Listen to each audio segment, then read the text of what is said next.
अस्सलाम वालेकुम व्यूअर्स। तो कैसे हैं आप सब? उम्मीद करती हूँ आप सब ठीक होंगे। तो जी जनाब, आज हम बनाने जा रहे हैं भिंडी गोश्त। तो एक हमने भिंडी गोश्त बनाया था शोरवे वाला, जो अमूमन घरों में बनता है। और आज जो हम भिंडी गोश्त बना रहे हैं वो बना रहे हैं भिंडी कीमे की तरह खुशक। तो बिल्कुल खुशक बना रहे हैं हम। यहाँ पे हमने ले लिए 2 बड़े साइज़ की प्याज, जिसको हमने स्लाइस कटिंग कर लिया है। और इसमें हमने आधा कप हमने ऑयल डाल दिया है। ऑयल हमारा जैसे ही ऑयल तो हमारा गर्म हो गया। प्याज जैसे हमारी लाइट ब्राउन होती है, यानी कि हमें इसको ब्राउन नहीं करना है, तो हल्का फुल्का हमें इसको कच्चा पक्का पकाना है। तो अच्छे से इसको जो है हम इसको पका लेते हैं 1 से 2 मिनट। क्योंकि हमने इसको जो है गोश्त में फिर भूनना है, तो इसलिए ज़रूरी नहीं कि आप इसको जो है ब्राउन करें। तो जी जनाब, यहाँ पे प्याज हमारी पक चुकी है। हमने 2 मिनट तक इसको पकाया है। और यहाँ पे हमने ले लिया है 1/2 kg गोश्त। 1/2 kg से थोड़ा सा ज़्यादा है, तो हमने आधा किलो से आधा पाव ऊपर है। तो यहाँ पे हमने गोश्त लिया है। इसको भी हम अच्छी तरह जो है प्याज के अंदर अच्छी तरह मिक्स करेंगे, इसको पकाएंगे, ताकि जो गोश्त का जो पानी है वो अच्छी तरह से सब ड्राई हो जाए। और यहाँ पर आप देख सकते हैं गोश्त जो हमने लिया है वो हमने लिया है फ्रीज हुआ हुआ, यानी कि हमने इसको फ्रीज करा होता है गोश्त को। तो एनी टाइम अगर घर में कोई नहीं है लाने वाला, तो आपके घर में फ्रीज मौजूद होती है। तो यहाँ पे इसको हम भूनेंगे 1 से 2 मिनट। तो यहाँ पे आप देख सकते हैं गोश्त का जो कलर है वो चेंज हो चुका है। और 2 मिनट तक हमने इसकी भुनाई की। इसका जो पानी था वो सब ड्राई हो गया है, तो ऑयल इसका आ चुका है ऊपर। तो यहाँ पे अब हम जो ऐड करने वाले हैं वो हैं मसाले। तो मसाले हम यहाँ ऐड करेंगे। तो ये 1/2 टीस्पून हमने यहाँ लिया है किसी भी मिर्च, आप अपने टेस्ट के हिसाब से ले सकते हैं। और 1 टेबल स्पून हमने यहाँ लिए है कश्मीरी लाल मिर्च। तो इसके जो है इनके कलर वाइज ही मतलब इसके जो है ना फिर मिर्चें तेज़ नहीं है, आप इसको जितना मर्जी चाहे डाल सकते हैं, लेकिन इतना ही मत डालें कि ओवर हो जाए। और यहाँ पे 1/2 टीस्पून मैंने लिया है हल्दी पाउडर। और हल्दी पाउडर डालने के बाद अब हम यहाँ डालते हैं 2 चमचे हम डालेंगे यहाँ लहसुन अदरक का पेस्ट भर भर के।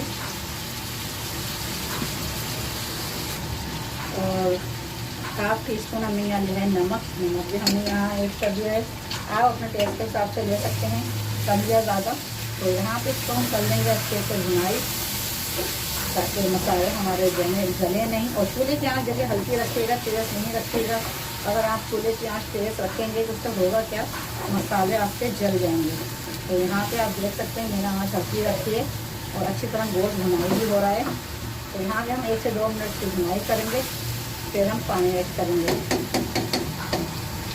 तो यहाँ पे हमने इसकी 1 मिनट भुनाई की है। भुनाई करने के बाद अब हम यहाँ डालने जा रहे हैं 1 से 2 चमचे धनिया पाउडर। तो यहाँ पे हमने 1 टेबल स्पून रखने, पूरा 1 टेबल स्पून है यहाँ पे धनिया पाउडर। तो धनिया पाउडर डाल के यहाँ पे हम चला लेंगे, इसको अच्छे से मिक्स कर लेंगे। धनिया पाउडर मैं आपको बताती चलूँ कि यहाँ ज़्यादा मत डालिएगा, क्योंकि ज़्यादा डालने से होगा क्या, आपकी भिंडियाँ काली हो जाएगी, सालन काला हो जाएगा। तो इसलिए आप जो है धनिया पाउडर तो कम क्वान्टिटी में डालिएगा, जितना मैंने डाला है उतना ही डालिएगा। और गोश्त की क्वान्टिटी ज़्यादा है तो फिर आप उस हिसाब से डबल करिएगा। तो यहाँ पे हमने इसको भुनाई करते हुए 2 मिनट हो चुके हैं। तो अब हम यहाँ पे पानी ऐड करते हैं गोश्त को गलाने के हिसाब से। अगर आप मटन ले रहे हैं, मटन में आप सिर्फ 1 गिलास पानी ऐड करिएगा, क्योंकि जो बकरे का गोश्त होता है वो कम पानी लेता है, तो जल्दी गल जाता है। तो अगर आप चिकन ले रहे हैं तो चिकन के हिसाब से आप सिर्फ चिकन को मसाले में भून लीजिएगा, उसमें पानी बिल्कुल ही मत डालिएगा। तो यहाँ पे है बीफ, तो बीफ के हिसाब से मैं यहाँ पे 2 गिलास पानी ऐड कर रही हूँ, क्योंकि जो गाय का जो गोश्त होता है बछिया का, वो जो है थोड़ा टाइम लेता है गलने में। तो यहाँ पे हम इसको मीडियम आँच पे हम इसको पकाएंगे। पानी हमने 2 गिलास ऐड कर दिया है। और यहाँ पे इसको हम करेंगे कवर, ताकि ये अच्छे से पक जाए। तो यहाँ पे हम आपको मिलते हैं 30 मिनट्स बाद। तो चलें जी, 30 मिनट्स बाद मिलेंगे। चलें भी बस चेक करते हैं। यहाँ पे आधा घंटा हो गया है गोश्त को पकते हुए, और हमने हल्की आंच पे इसको पकने रख दिया था। तो ये आप देख सकते हैं गोश्त हमारा भुनाई पे आ चुका है। तो इसकी हम भुनाई करेंगे। और टमाटर हमने काट के रख लिए हैं। तो यहाँ पे हमने टमाटर काट लिए थे 3 रेड कलर के, तो ये टमाटर भी हमने डाल दिए हैं। और टमाटर डाल के हम इसकी करेंगे भुनाई अच्छे से, क्योंकि भुनाई जो है ना सबसे मेन काम है। और चूल्हे की आंच हमेशा तेज़ करके भुनाई करें। और भुनाई जो है सबसे मेन चीज़ है। अगर भुनाई आपके सालन की अच्छी हुई है तो समझे सालन भी अच्छा बनेगा। तो जी बस आप देख सकते हैं यहाँ पे, देखें हमने यहाँ पे 2 मिनट तक अच्छी सी भुनाई कर ली है। और आप देख सकते हैं यहाँ टमाटर आपको नज़र नहीं आ रहे होंगे, क्योंकि हमने भुनाई इतनी की है कि टमाटर जो है उसमें घुल गए हैं, और जो रह सहे हैं थोड़े बहुत तो वो भी हो जाएंगे। और ये देखें मसाला, मैंने आपको हर दफ़ा यही बताया है कि मसाला जो है चेक किया करें कि मसाले में जो है फटा फटा अगर नज़र आ रहा है तो समझें आपका मसाला जो है सालन भून चुका है और मसाला तैयार है। तो हमने यहाँ पे सालन की अच्छे से भुनाई करनी है जब तक एक अच्छी सी खुशबू और मसाला जो है आपका कीमे की तरह फटा फटा नज़र नहीं आए, तब तक आप इसकी भुनाई करें, चाहे उसमें 5 मिनट लगें या 6 मिनट लगें। तो चलेंगे बस यहाँ पे जो है मैंने 5 मिनट तक अच्छे से भुनाई कर ली है, गोश्त की भुनाई हो चुकी है। तो यहाँ पे अब हम ऐड करेंगे भिंडी। भिंडी हमने यहाँ पे ली है 1/2 kg गोश्त में, यानी कि हमने 1/2 kg ही हमने भिंडी ली है। समझे, भिंडी और गोश्त की क्वांटिटी जो है हमने इक्वल रखी है, ताकि एक जैसा टेस्ट आए और एक जैसे ही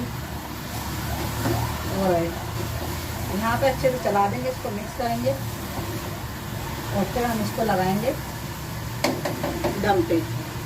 तो जी बस यहाँ पे हमने इसकी जो है अच्छे से हमने इसको मिक्स कर दिया है, और अब हमें जो है मिक्सिंग की ज़रूरत नहीं है। और अब हम यहाँ पे चूल्हे की आंच करेंगे हल्की, और इसको लगाएंगे हम दम। यहाँ पे ये 10 मिनट तक हम इसको दम लगाएंगे, 10 से 15 मिनट भी लग सकते हैं, क्योंकि हमने बिल्कुल हल्की आंच, बिल्कुल मीडियम से बिल्कुल लो आंच पे हमने इसको रखा है, ताकि अच्छे से ये दम पे आ जाए।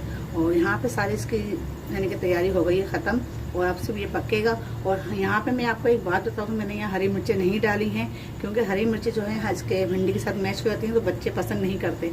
तो अगर आपको पसंद हो तो आप काट के ऐड कर सकते हैं। तो चलेंगे बस यहाँ पे चेक करते हैं सालन जो है हमारा कहाँ तक पहुँचा है।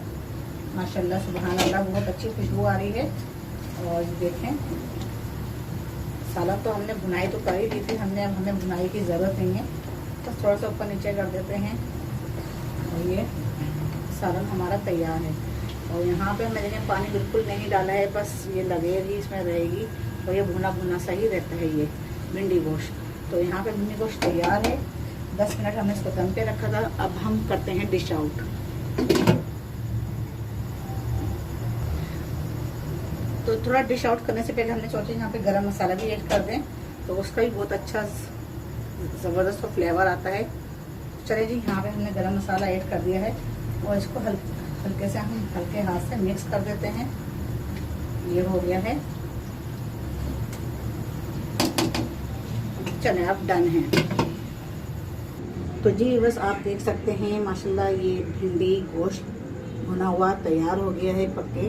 तो मैंने आपको इससे पहले जो मैंने रेसिपी दिखाई थी वो भिंडी कीमे की थी सबसे पहले, फिर उसके बाद हमने भिंडी की भुजिया बना के दिखाई आपको, फिर उसके बाद हमने आपको भिंडी गोश्त बना के दिखाया शोरबे वाला। तो शोरबे वाला भी बहुत लोग पसंद करते हैं, वो भी बहुत अच्छा बना था। और ये है भिंडी गोश्त खुशक, यानी कि भुना भुना बस। तो ऐसा भी है जो लोग पसंद करते, जो शोरबे वाला पसंद नहीं करते, वो भुना भुना पसंद करते हैं। तो ये रेसिपी उनके लिए है। और कैसी लगी, तो आज की रेसिपी कैसी लगी मुझे ज़रूर बताइएगा कमेंट्स करके। अपना फीडबैक लाजमी छोड़ा करें, प्लीज़ प्लीज़ प्लीज़। और इतना के चैनल को सब्सक्राइब कर लें अगर आप मेरे चैनल पर नए हैं।